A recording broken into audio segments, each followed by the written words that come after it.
Hey, welcome everybody. I'm Nitzan Mosery, the traveling investor, and we're here today with another edition of the Traveling Investor Show live on Facebook and YouTube.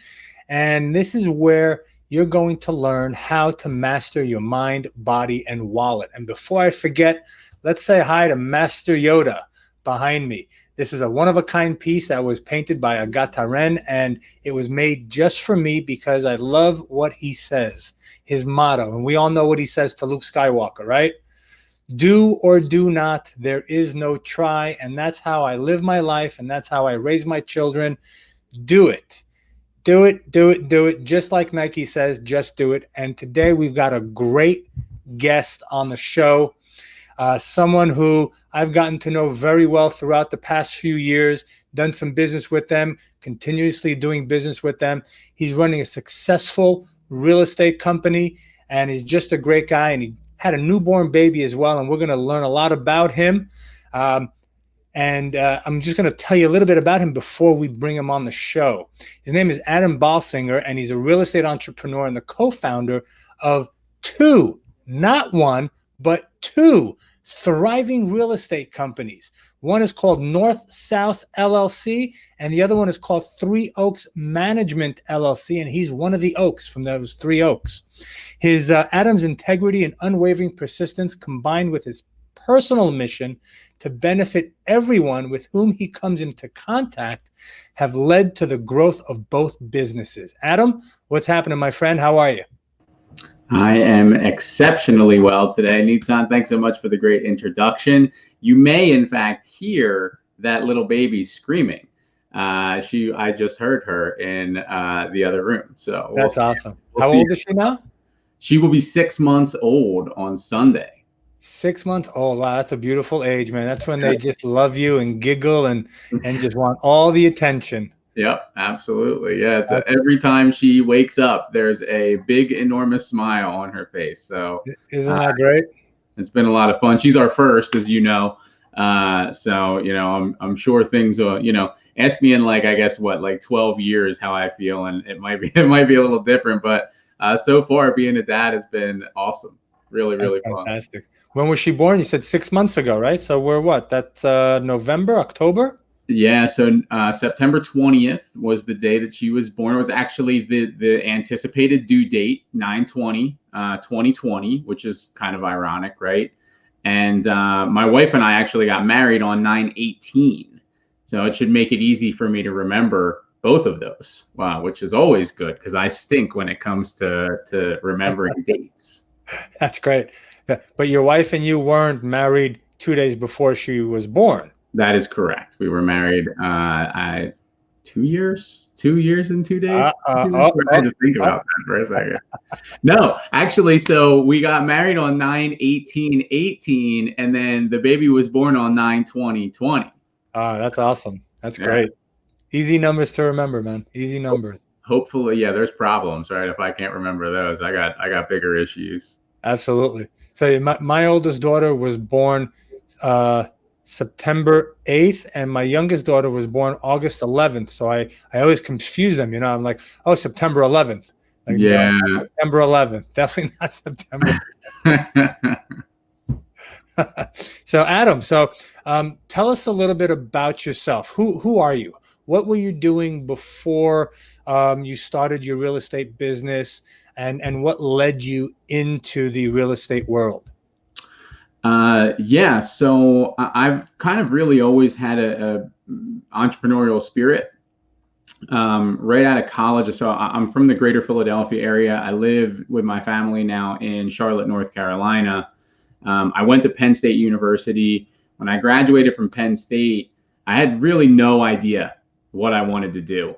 I know, both my parents worked. I led a really comfortable, great childhood, kind of middle class, upper middle class. My dad was in finance and accounting. My mom was a school teacher, elementary school teacher.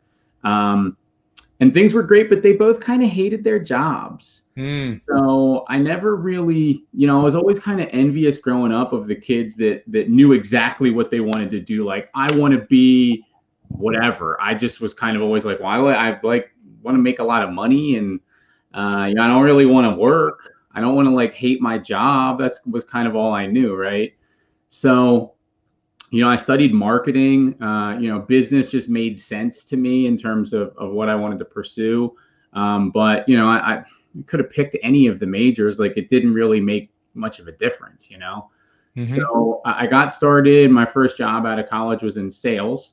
I just stumbled into a place, I kind of, with my degree, I wanted to be like making the funny Budweiser commercials that aired during the Super Bowl. That's what I kind of envisioned with my marketing degree. Right. And, at the time I graduated in 2006, and it was like, to get an entry level marketing job, you needed marketing or sales experience. So it was weird. It was like, well, entry level, isn't that supposed to be no experience? So I wound up kind of pursuing sales, not because I wanted to, but because I kind of needed sales experience to get a marketing job. So, I interviewed at this place, and I knew nothing really about what the company was doing. They were like selling for like Verizon. But the woman that ran the company was a, mid to late 20s, woman, seemed like really confident, seemed like she really had her act together. I'll watch my language here since we're live. So she just was really like this impressive young businesswoman. And so I figured, like, I don't really know what I'm doing, but she like has it together. And so she, let's see what I can do. And so I wound up, my very first job, I was selling phone and internet service door to door, residentially, cold calling, totally commission based. And I sucked at it. I was not good. So, I learned it, got consistent at it after a while. I wound up moving to New York with that business. Fast forward about 2 years. I wound up opening essentially the exact same business, where I was representing Verizon and I built a team, and we were going out and doing sales for them residentially. That business wound up taking me to Detroit, where I was representing AT&T. I then moved to Chicago, where I was representing Quill, which is an office subsidiary or a warehouse subsidiary of Staples. So we were selling office supplies business to business. I represented Culligan for a little while, selling water filtration systems business to business. And then I also represented a regional energy supplier. We were selling electricity business to business. So all kinds of different sales, team building, entrepreneurial business building experience with that. At one point, we were the #1 vendor in the country. I had over 35 sales reps trudging around Chicago in February on commission. If you've ever been to Chicago in February, it's miserable. It is. You like choke on cold air as the wind comes off Lake Michigan. Like, it is brutally cold there. I shut that business down after a while because I just never really saw much of an out. I was the business, and I was 24/7. I didn't really know too many people because I had moved so much with the business. The people I hung out with outside of work were the people that worked for me. So it was like, even when I was out, I was like Adam, the guy that like they worked for. So I got kind of burned out, shut that business down, worked for a couple different companies here and there, but I never really, after you run your own company for a while, like going and getting pigeonholed into one role, working for somebody else, I hated it. I absolutely hated it. And so I was always trying to figure out what my next move was going to be. And I had, while I lived in Chicago, kind of developed the real estate bug because my one landlord I found out, bought this house from an older lady, and he converted it into 4 bi-level, 3-bedroom, 2-bath apartment units. I was there with 2 guys that I had worked with renting.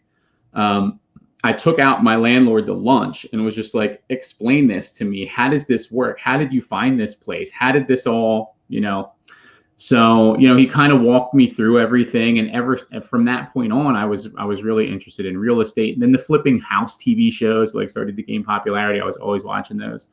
So I wound up moving back to Pennsylvania.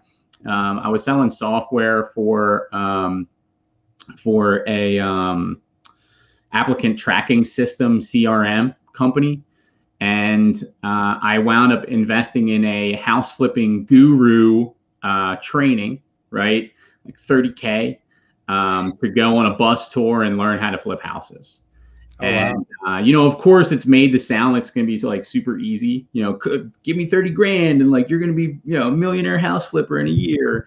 And, it didn't work that way, obviously. I flipped houses for about 3 years. I never I always had trouble doing enough volume to make like really like real money doing it. I was paying bills, but I wasn't setting the world on fire, and I was working a ton. And, the struggle was always finding enough good deals to be able to flip. And so, I managed construction. I GC'd our own projects for an entire year, trying to save a little bit of money on the construction in order to be able to do more. Saved money, but I spent like all my time running to Home Depot and Lowe's and picking out materials and, running to the ATM to pay the guys in cash because they didn't have bank accounts. I couldn't cut them a check, like just crazy stuff. And so, I decided that wasn't the way to do more volume after a year. And then I started doing some direct to seller marketing, direct mail, bandit signs, stuff like that. And then the idea was really that I was just going to feed my own fix and flip machine. And got a couple leads I didn't really like to, as flips for me. So I had bought from wholesalers before, so I knew that I could assign the contract. So I figured, all right, well, let's just monetize these and move on. And my first wholesale deal was horrible. I made like $470 some dollars. Like it was pathetic. It was so Nitzan, get this, right? So my end buyer was arrested leading up prior to the settlement date. Oh, so wow. I'm calling this guy left and right, like title's finally ready, right? And I'm like calling and calling. I can't get a hold of the guy. I don't even remember how this happened that I found out that he had been arrested. So somehow I got in touch with his sister, who put me in touch with his mother. We had to get this guy while in prison to sign power of attorney docs so that his mother could get money out of his bank account and then sign on the settlement docs for him. Oh, wow. And I did all that for less than $500, like just such a train wreck. 2 or 3 deals later, I did a $30,000 wholesale deal off of a bandit sign. And to this day, it was probably the easiest deal I've ever done. Like piece of cake, got on the phone, super motivated, great, sunshine came down, right? And at the time I was trying to make 30 to 40K on a fix and flip. And, Philadelphia, like homes were built really long ago. In most instances, Philly's an old city. So a lot of times we were doing gut renovations. You're talking a 6, 7, 8, 9 month project to maybe make, 30, 40 grand. And so the fact that I was able to do that on a wholesale deal in like 35 days, it was just, okay, I'm shifting the business totally towards wholesale. And, it's easier said than done. It took, several years to get to the point where, and I'm still not totally there. I'm getting closer and closer to being more hands off on that business. I really, with the way that things are going right now, I really envision by the end of this year that I'll be able to be, maybe 5 hours a week in that business, and that business will really, the team that we've been able to put in place, I think we'll be able to run it. But so, the whole reason I was doing all this was not to do wholesales forever or do fix and flips forever. It was to stack cash and then buy rental real estate, income producing property, right? I wanted to be the guy that I was renting from when I was like 26 or 24 or whatever. So I had built up a portfolio of about 18 doors, like single families, a duplex, 2 triplexes. And I'm thinking, 18 doors, you're going to make, we're thinking about, rents give or take are different, but we're thinking that we're going to make a couple $100 per door. And, I'm thinking going into it, a portfolio of like 30 doors, and I'm like straight. financial freedom, here I am, right? And it's not the case, man. When you have notes on properties and you're refinance and pulling out to go buy more, and then you've got unexpected, crap that comes up, and we got to replace this roof and this boiler went and blah, blah, blah, blah, blah. So it was just like, holy crap, man, I'm going to need like 100 and I'm going to need like 300 of these in order to really be financially free. And I'm going to be dead by the time I can get to that point, right? Like, talk about the slow road to financial freedom. I used to say, like, I'll be 65 and retired by the time I'm able to retire with real estate. And so it just didn't make any sense doing it that way. I still was a really firm believer in real estate as a wealth building vehicle and the correct avenue for me to financial freedom. I'm not a coder. I don't know how to, develop an app or whatever. I'm not super creative, but I can take something, learn how to do it once, and then just regurgitate that thing ad infinity. So it really just became about, like, how do I scale this? How do I buy bigger properties? How do I do this faster? And that led me to multifamily apartments. I invested in another guru program. I'm easily 6 figures in real estate education, like, no joke. I have like my master's degree in real estate guru programs. Let me ask you something. So you said you're 6 figures into the real estate education, right? Mm-hmm. But this is an education that feeds you, that gives you an actual return on your investment. Yep. Right? It's not like a lot of these college degrees where you go to college, you spend $100,000, $200,000, you walk out and you're flipping burgers. Mm-hmm. Right? This is an education that you can actually go out and use day one and make money. Yep. Right? Yeah. I mean, look, I think there's a lot of people that paid for that guru program that are currently flipping burgers today, you know? Sure. Not everybody's going to go out and take action and do what they're told to do. Right. I was just going to say, I think the biggest thing, because I run a meetup here in Charlotte for multifamily. And so many people are like, well, what do I do? How do I get started? What do I do this? And I think the biggest difference needs from people that I've seen come into real estate and do well, people that have just spun their wheels and never done anything, is just the ability. You nailed it, man. It's taking action. It's the willingness to fall on your face and not have it prevent you from getting up and continuing to push forward. Like, it sounds so silly, but I really believe that's the big differentiator between people that become wildly successful in not only real estate, but really any business that somebody would choose to run. I think that is a totally, like, defining characteristic of the successful small business owner or entrepreneur, is just the willingness to look dumb and say, I know that I don't know everything, but I'm going to figure it out. Mm-hmm. I think it was you one time that said at an event that I was at that the true definition of an entrepreneur is somebody that jumps off of a cliff and worries about how they're going to build the plane, like, on the way down. On the way down. That's right. Absolutely. And that's what entrepreneurship is, right? Chris Sanchez says, great content. Thank you both for taking your time to spread such useful information. Well, hey, Chris, thanks for listening, and we appreciate that. Thank you so much. Thanks, Chris. Yeah, but it's true. Chris just bought me dinner when I was down in Atlanta on Tuesday. Yeah, there you go. Awesome. Yeah. Awesome. But it's true, right?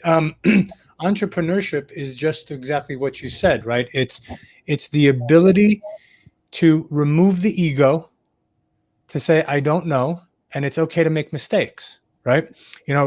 Rocky Balboa, right, in one of his movies where he's talking to his kid, he goes, one of the great lines of the movies is, he goes, nothing is going to hit you harder than life.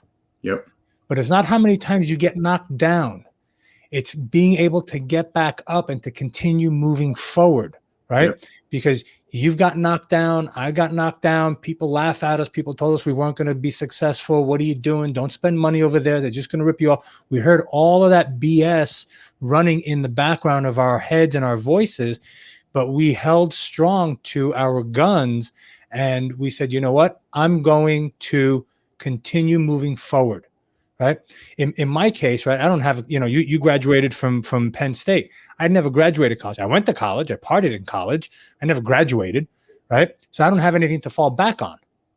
This is what I do, right? And you got to go in at it 100% and not worry about what anybody else is going to say or think, right? We have Saket here who says entrepreneurship is keeping the ego strong while falling on the face. Absolutely. Absolutely. So that's how I get my hair to do this, is all the times I fell on my face. Humble arrogance. Absolutely. Thank you, Saket. I love it. Yeah. So all right. So let's talk about, you said a couple of things that I want to dive into a little bit more, right? For people that are just getting started in real estate and, they're looking to wholesale, they're looking to get into multifamily, because it doesn't matter what part of real estate you're in. If you're wholesaling, if you're fix and flip, if you're doing multifamily, self-storage or whatnot, you can make a lot of money. There's a lot of shiny pennies, right? And what I've noticed also is that when someone starts, they do 1 or 2 wholesale deals and, oh, I'm going to go flip a house. Oh, I'm going to buy a multifamily. Oh, I'm going to do this. And they're never really becoming the expert in one thing. And what I liked about what you said was that your company, North South LLC, your wholesaling company, which, you founded 6 years ago, right? You kind of fell into it, right? You kind of learned as you went along. Mm-hmm. And now you're looking, you said, which is awesome, that by the end of this year, you want to be able to put, you're going to be putting maybe 5 hours a week into this company that's reaping you a lot of rewards. What are some of the systems and processes, or what did you learn, and how did you learn, or let me rephrase it. What was it that you learned about your business that was able to take you from a place where it was just you to now going, I'm going to be hands off? What was that process? What can you share with our listeners that helped you go that route? It was painful. Right? So I'm a stubborn person. So, and that's probably a trait that a lot of successful entrepreneurs have, is because we have this yeah, I got it covered. I'll figure it out. I don't you told me not to dabble in all these 17 different forms of marketing, but I'm smart and you're clearly an idiot. I'll figure it out. Right. So I made probably every mistake in the book. I think that if I had to boil it down to some of the biggest things, some of the biggest mistakes that we had made, it was really just not sticking to one thing and perfecting it before trying to add something else on. So what I mean by that is specifically relates to marketing. So wholesaling is really not even a real estate business. It's a marketing and sales business. So we're constantly marketing to get in front of what we hope to be motivated sellers. So we're typically targeting lists that are likely to have some sort of distress, in the assumption that somebody in distress will be motivated. It doesn't always work like that. We've run into people that are about to lose their house to tax sale in 3 days that could not be less motivated. It happens. Sure. Distress does not equal motivation, and motivation does not always equal distress, which I had to learn along the way. But so, initially we had done a little bit of direct mail and a little bit of bandit signs and a little bit of cold calling and ringless voicemail and SMS text messaging and trying to do SEO. And what happened was we really just wound up spreading ourselves too thin, and we didn't allow ourselves to really master any one of those marketing channels.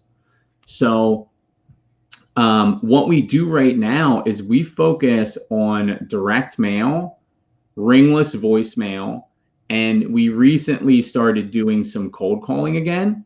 But we had to turn off all those other channels and say, okay, let's really look at what the data is telling us. So we know now if we send out X amount of mailers, that's going to generate Y amount of inbound leads, which as you work your way down, it's just a funnel. right? But if you're dabbling in this channel and then this channel and then this channel, you don't have enough data to really know what your numbers are. And so you're constantly like blind throwing darts. And so that was a huge benefit for us, was just sticking to one thing, figuring out the KPIs, and then you just reverse engineer, right? It just becomes like a algebra 1 equation. It's not like, you don't have to be great at math. This is like 7th grade math to figure this out. If I want to make X and I know that each deal makes me Y, whatever, I don't know. That's how you figure it out. And so that's really what we wound up doing. And then it's just a matter of systemizing those things. I'm not really a great system person by nature. I really, every time it was time to try to systemize something, I would get like creative avoidance, and I would come up with all these other things that were bigger priorities that I would then justify in my mind as to why I needed to do this right now instead of the systems, because I don't naturally like it.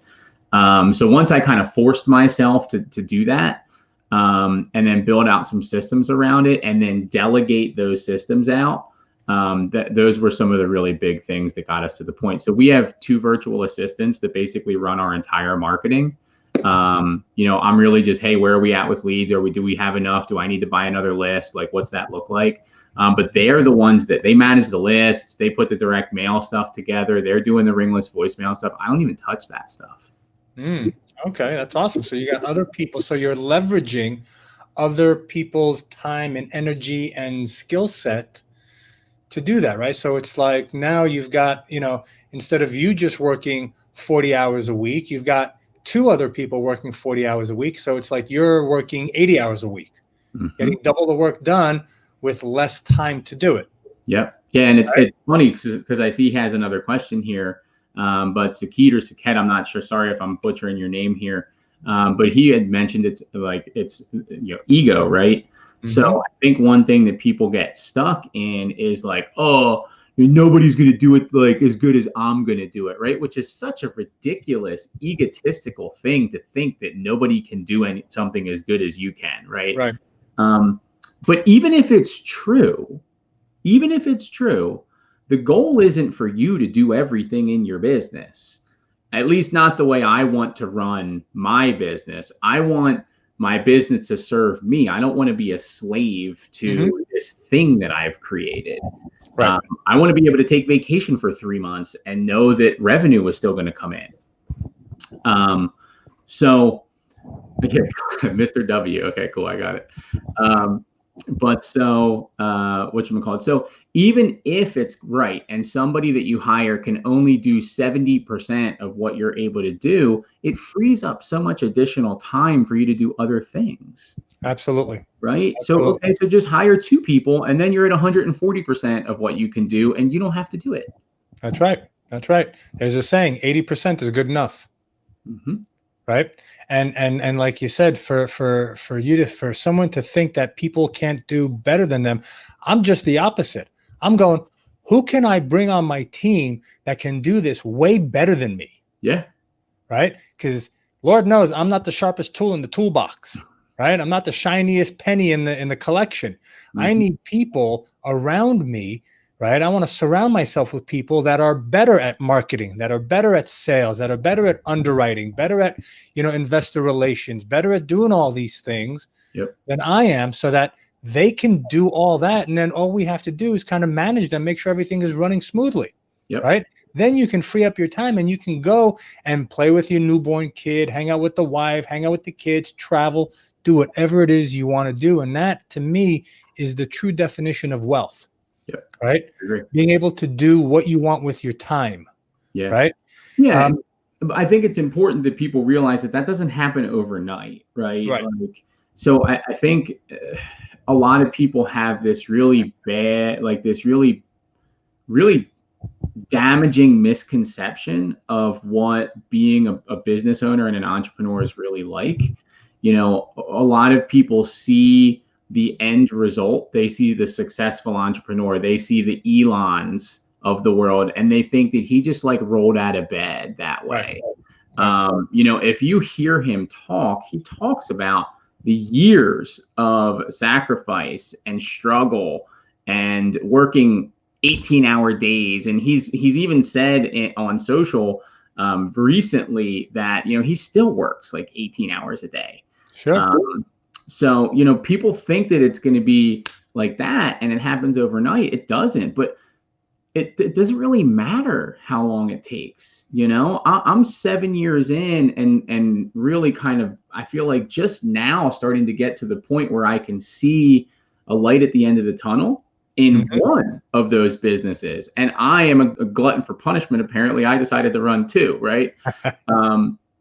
But so it doesn't happen overnight, and people have to be okay with the fact that they may struggle. Like, you may be eating ramen noodles a lot for like a year or two in there, and you may have to work 16, 18-hour days to figure it out. But as long as you get to that point, to me, even if it took me 20 years to get to that point, if I started at 30 and by 50 I can be like, okay, cool, that's still 15 years ahead of what the typical person is dealing with. Sure. And that's assuming that you're building your empire. Yep. You're not doing it for somebody else. You're doing it for you. Exactly. Right? Let's look at what Mr. W, let's look at his question. He goes, what different ways do you handle day-to-day operations of multifamily? So we hire third-party property managers always. So even like I still own, I mentioned I had 18 doors. I still have 11. I've sold off several of them. I have a third-party property manager for those properties. Our multifamily deals, we've closed 3 since September of 2019. A 92 unit, a 48 unit, and a 64 unit most recently. Actually, Nitzan, you're very familiar with it, right? We partnered up on that deal. That was just last month in Charlotte. And in every one of those instances, we have a third-party professional property management company. Now, they're different companies that are going to manage a single family versus are going to manage a multifamily property, and we really, really, really vet our property managers. I mean, especially on the multifamily side, a property manager can make or break your deal, whether it's a single family or whether it's, a 500 unit apartment complex. So you've got to make sure you're really doing your due diligence and you're asking all the questions to make sure that you know how they're going to handle things. The questions, the due diligence becomes a lot more detailed in the bigger properties. We have like a 90 question interview that we put a property manager through before we hire them. I'm not going to Google normally either to search for professional property management companies. We're generally having them referred to us by other professionals in the industry, whether it's the commercial real estate broker, whether it's a mortgage broker. We're looking for recommendations from people who have had good experiences before. Sure, that's one of the best ways to find. It cuts the learning curve, because like you said, if you put a bad property management company or bad property manager on your property, they can drive that property down to the ground within 3 months, and then you're kind of left with a property that could have been successful, could have been a good property, with a piece of junk right now because that person that was running it didn't know what they were doing. Right.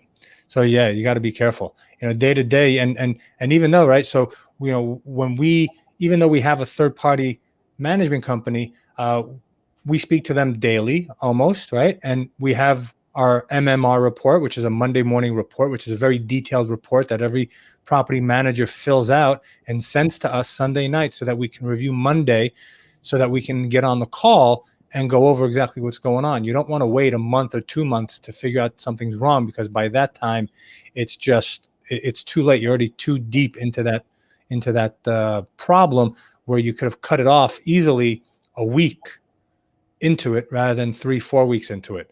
Mr. W has another question. Does the check come in the property management name? Which check? Are you talking about the rental checks? Or which checks are you talking about? He's got another one. He goes, how does the property management withdraw its fees and expenses for the property? Well, want to answer that? Yeah, so everything goes into an operating account, right? And then everything is handled from there. I personally don't handle that side of the business for our company. So, if you're out there and you're listening to this, and you're thinking that you're going to do, a lot of large multifamily properties by yourself, you can. I'm find that I'm good at certain things and I'm not good at other things. So Nitzan had mentioned I'm one of three Oaks. I have two business partners. So I'm really on the investor relations side of things. I am essentially the face of our business from a branding and from a marketing perspective. So, if somebody is interested in potentially passively investing in one of our deals with us, I'm the person that they're going to talk to. I do not handle the asset management. So I am on a lot of those weekly phone calls that we have with our property manager, but I'm not in the weeds, Mr. W, as to what's happening there at the property level on a regular basis. I'm more of like, some crap hit the fan and we need to figure out some problem solving, right? That's me. I'm more of like, I consider myself to be more of a visionary. If you're familiar with the book Traction and Gino Wickman, that's kind of the value that I'm able to bring.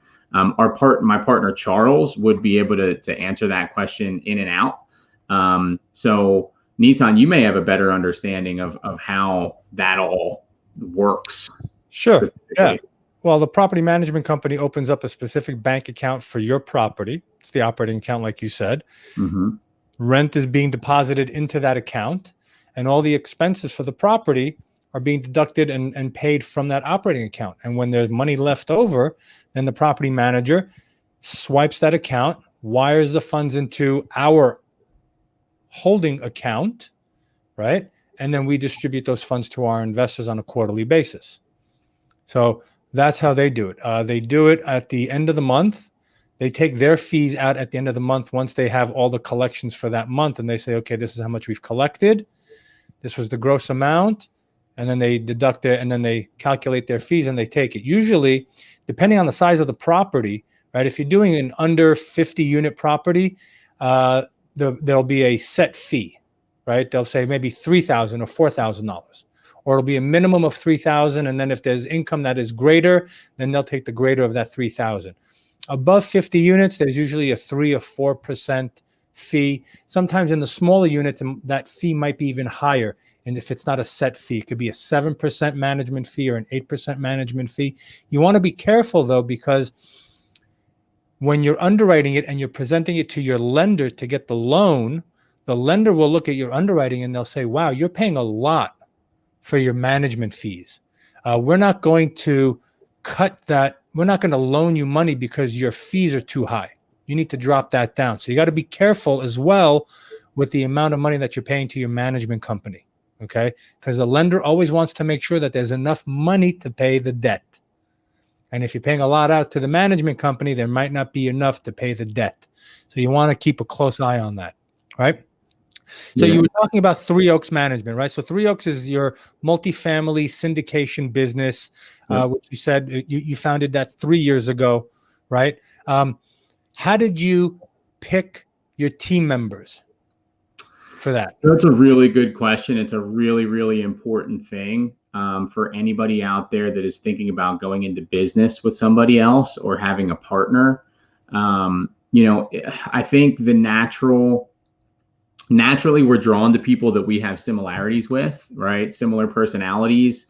But a lot of times if you have a really similar personality with somebody, you have a lot of similar strengths and weaknesses.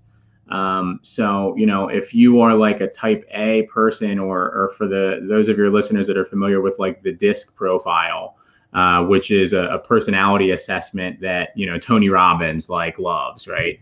And you can actually get it for free on his website. But so I am super high on D, right? I am a driver.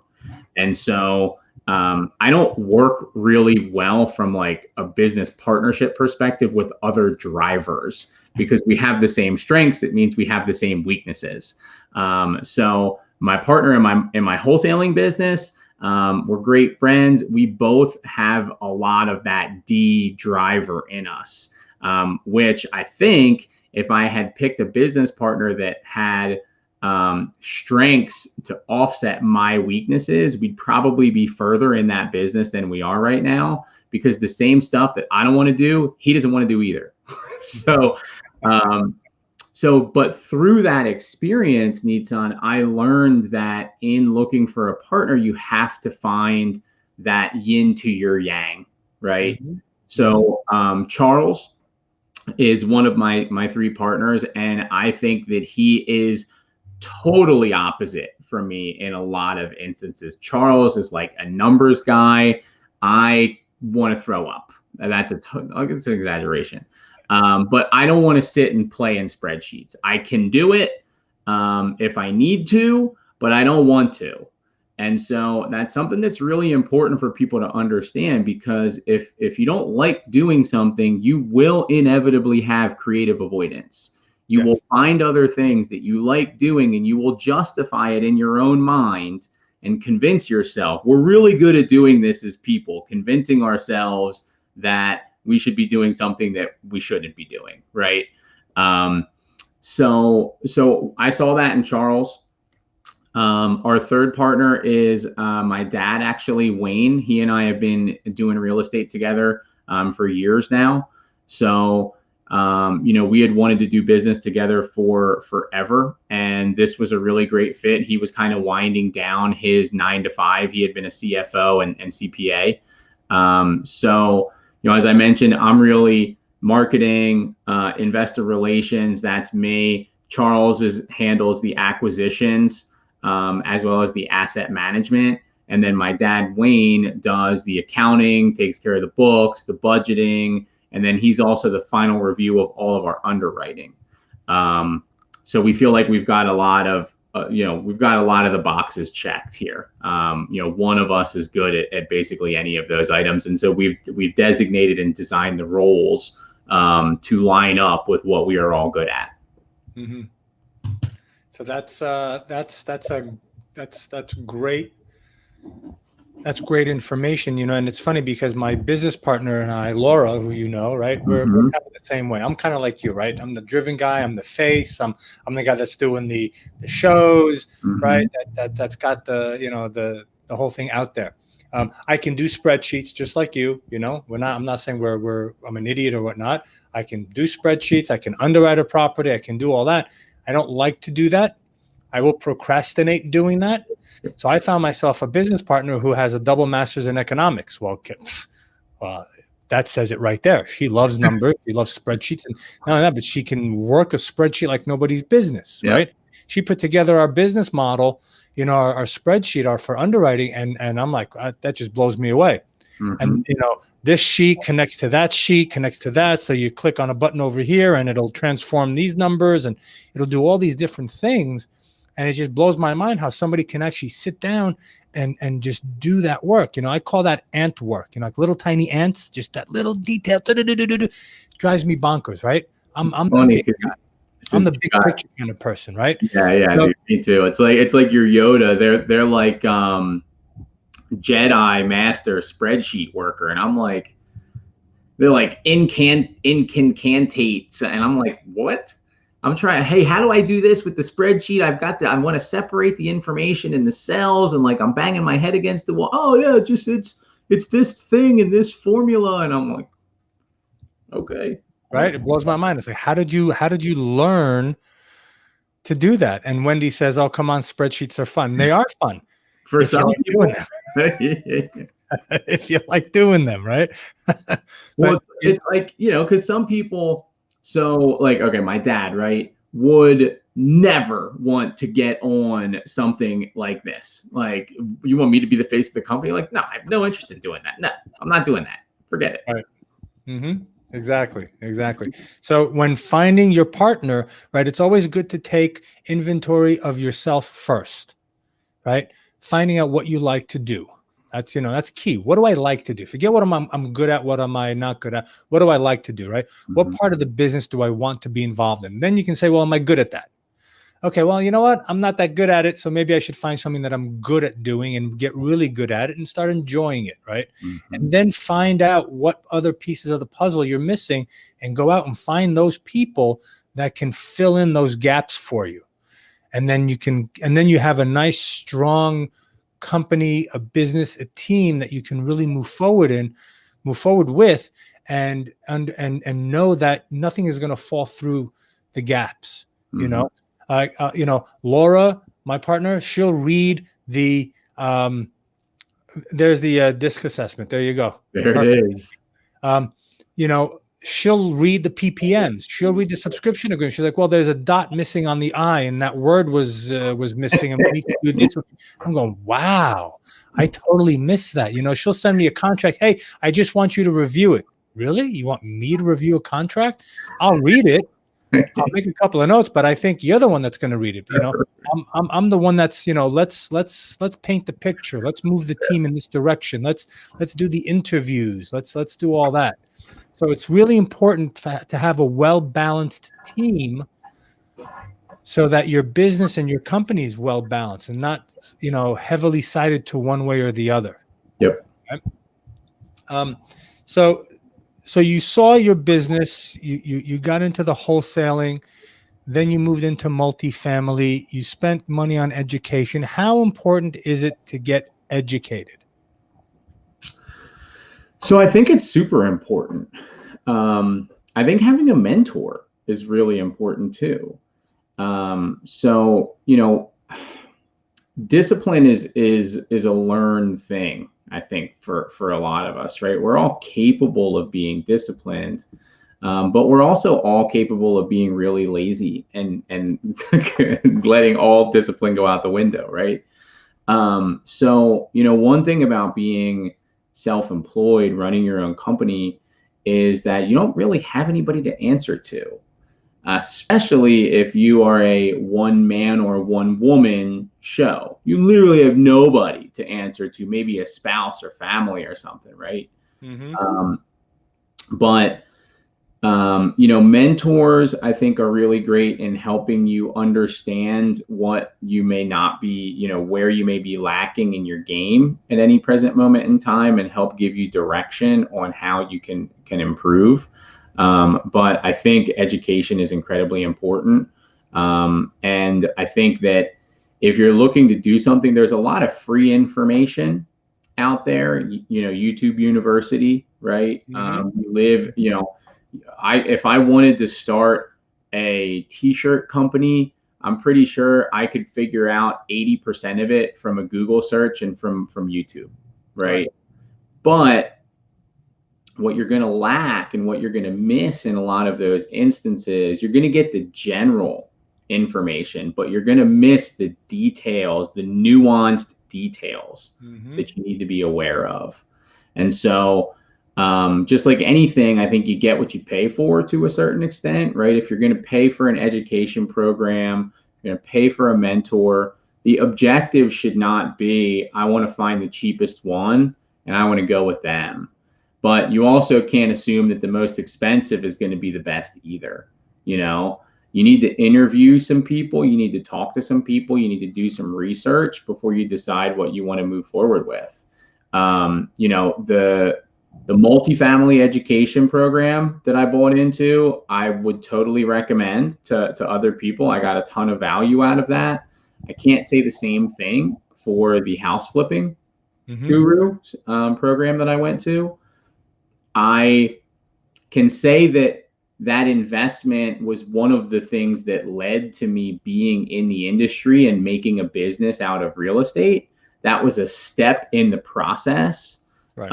I don't know that I got my value out of that one, where I do think I got my value out of the multifamily one.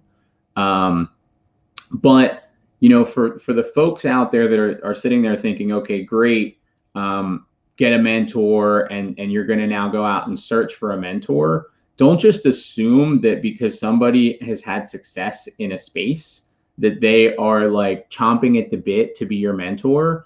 And please don't assume that somebody is going to mentor you for free. It doesn't matter how successful they are. if they're super successful, I can tell you that there's about a 99.7% chance that they will not mentor you for free. Sure. Because they value their time, and their time is their most valuable resource, especially if they have money, right? They could lose money, they could make money. It's money, like whatever. But you can never get your time back. So, if you're going to reach out to somebody looking for mentorship, be ready to compensate them for their time, or be prepared to deliver some sort of value to them, right? If they're mentoring you, they're delivering immense value to you. So don't assume that you can just like show up, Right, and deliver absolutely. and deliver no value back. Absolutely. All right, so we got a few minutes left. So if someone was to get started today in multifamily wholesaling something, what do you think their first steps should be? Right, we talked about getting educated, right? So getting educated, learning the ins and outs of the business, getting a mentor. What else would they do? Where else would they go? So I think that number one, they would need to pick a lane. So I screwed this up a lot when I first got started. I would get started in real estate and I would realize, like, holy crap, this is hard and this is a lot of work. Maybe there's an easier path to take. The answer to that is no, right? If you want to be an entrepreneur and you want to make a career out of real estate investing, be prepared to take your lumps, and it's going to be hard. And be prepared for it. So I think you had mentioned shiny pennies, right? Like I call that shiny object syndrome. Like, so pick whatever avenue you want to pursue in real estate. You can be very successful in any of them. Just pick it and stick to it. Okay. So that's number one. Number two is, do not expect that you are going to know everything about everything before you can do take any action, right? You are going to need to learn and get comfortable with taking what another mentor of mine refers to as imperfect action. Get ready to get out there, be okay looking silly, be okay making mistakes, be okay taking your lumps. You will learn from that. The best education is action and experience. Absolutely. So I know so many people that get stuck in this, what do they call it? Analysis paralysis. Oh, I've got to make sure that it's perfect before I take action. Like, that's never going to happen. It's never going to be perfect. Take action now. Absolutely. Action is key. You can have all the knowledge, all the wisdom, all the tools, but if you're never going to take that hammer and nail that nail into the first piece of wood, you're never going to do anything. Yep. And I like that, imperfect action. Absolutely. Awesome. Adam, how can people find you? So I'm tapped out on Facebook. Oh, excuse me. Yeah, that was a subtle flex there, right? So Instagram is a great way to connect with me. I am at realestateadam7. Or you could get in touch with me via my email, which I have right there, Adam@3oaksmanagement, or yeah, right, that's not even right. Adam@3oaksmgmt.com. Awesome. Hey, man, thank you so much for being on the show. I know you're busy. You've got a newborn. You've got your wife. You got 2 businesses that you're running. I want to thank you so much for being here. You gave us some really good information. I know our listeners and people that we know have gotten a lot of good content from this, and I look forward to doing more deals together. Absolutely. So do I. Right. And guys, next live stream is going to be March 25th, and we've got Yaakov Smart. He's the author of Disrupting LinkedIn. He's going to show you how you can get people from LinkedIn and how you can make money on it. I'm also continuing my BOGO, my buy one, get one for my group coaching. It's happening now. Okay. You get 2 months of group coaching, which happens on Fridays. We get to call in and you get to ask me questions, all for $36 for 2 months. That's 8 sessions for $36. It's like $4 and change. And the information, just like today, is going to be worth millions to you. And I've also got running my $7 perfect money raising system. So for $7, you're going to get the system that I use to raise money from other people for all of my deals, just like Adam does as well. And I've got my 6-week master course. So hit us up. Let us know if you want. You can always go to my YouTube channel, okay, The Traveling Investor. You can find us on Facebook, Instagram, TikTok, LinkedIn, all those good platforms. Once again, Adam, thank you so much for being on the show. Thanks to everybody that was asking questions, and we'll see you next week, and Master Yoda as well. So take care, stay tuned, be well, and I'll see you somewhere on Spaceship Earth. Thanks, everybody. Thanks for having me, Nitzan. It was fun. You got it. Thank you. Bye-bye.